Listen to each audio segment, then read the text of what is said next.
para hindi... Oh!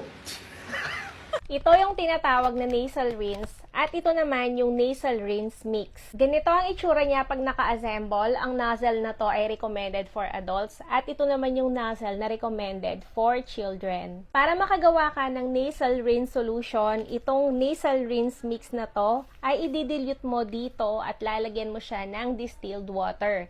Ito yung ginagamit para matanggal yung mga nakabara sa ating ilong na hindi natin kayang isinga.